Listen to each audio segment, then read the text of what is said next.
ناظرین، آج کی تاریخ میں شاید ہی کوئی ایسا انسان ہوگا جو ایلون مسک کے نام سے واقف نہ ہو۔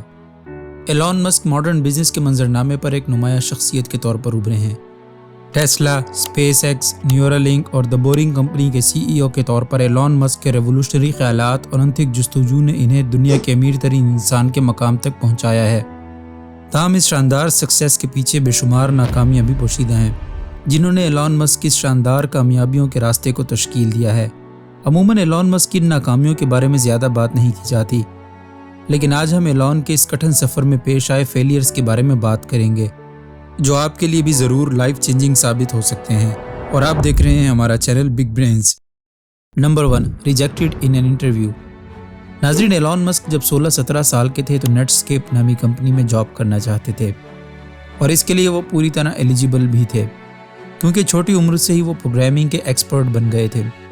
یہاں تک کہ جب وہ صرف 12 سال کے تھے تب ہی وہ ایک بلاسٹر نامی ویڈیو گیم بنا چکے تھے،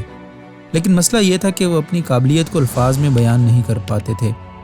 اور یہی وجہ تھی کہ جب وہ کئی بار کوشش کرنے کے باوجود نیٹ اسکیپ نامی کمپنی میں انٹرویو دینے فائنل راؤنڈ تک پہنچے تو تھوڑی دیر بعد ہی انہیں ریجیکشن کا سامنا کرنا پڑا، اور اس بات کا ذکر انہوں نے خود ہی ایک انٹرویو میں کیا تھا۔ مگر آج اسی ایلون مسک کی کہی گئی ایک بات کو لوگ غور سے سنتے ہیں، اور ان کی طرف سے کہی گئی ایک چھوٹی سے چھوٹی بات بھی ٹاپ ٹرینڈنگ اور انٹرنیشنل نیوز بن جاتی ہے۔ ناظرین، اس سے ہمیں یہی سبق ملتا ہے کہ اگر ہمیں بھی جاب نہیں مل رہی یا کسی بھی قسم کی ریجیکشن کا سامنا کرنا پڑ رہا ہے تو ہمت نہیں ہارنی چاہیے، اور ہمیشہ بہتری کی امید رکھتے ہوئے پہلے سے زیادہ محنت کرنی چاہیے۔ Number 2، cooked out from his own company. آپ نے بالکل ٹھیک سنا، ایلون مسک کو اپنی ہی کمپنی سے نکال دیا گیا تھا۔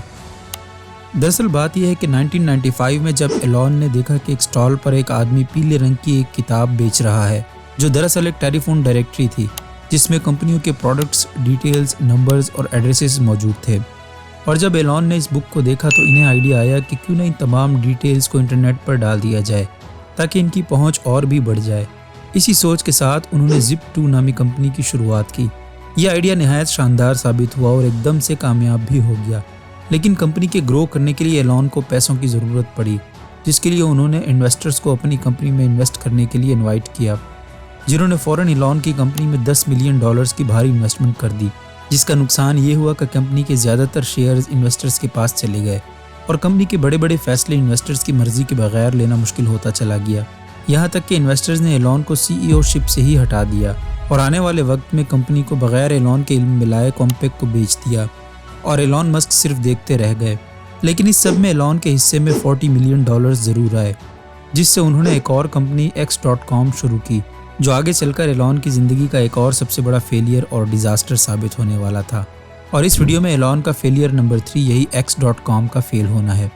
ناظرین، یہ کمپنی بھی ایلون نے 1999 میں اپنے دوستوں کے ساتھ شروع کی تھی، جسے بعد میں کنفینٹی نامی کمپنی کے ساتھ مرج کر کے پے پال کا نام دیا گیا۔ X.com اس وقت آن لائن پیمنٹس میں ڈیل کرتی تھی، جیسے آج کل گوگل پے وغیرہ جیسی کمپنیز کام کرتی ہیں، لیکن اس ٹائم لوگ آن لائن پیمنٹس کو فراڈ سمجھتے تھے، جس کی وجہ سے یہ کمپنی بھی ٹاپ 10 فراڈ کمپنیز میں گنی جاتی تھی۔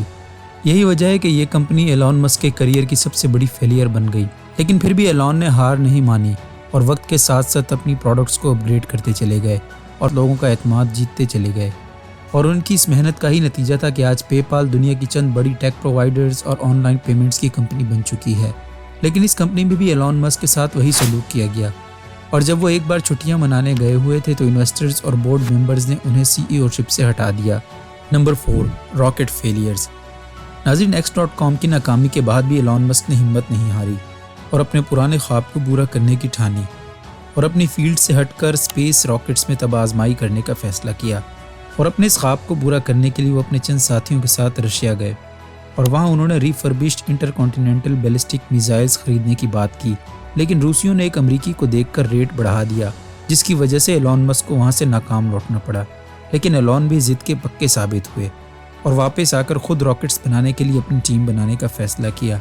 لیکن اس وقت ان کے پاس جتنے فنڈز اور انویسٹمنٹس اویلیبل تھی اس میں صرف 3 راکٹس ہی بن سکتے تھے، جس کا پوری ٹیم کو علم تھا۔ ناظرین، جب ایلون اور ان کی ٹیم نے دن رات محنت کر کے سارا کام مکمل کرنے کے بعد پہلا راکٹ لانچ کیا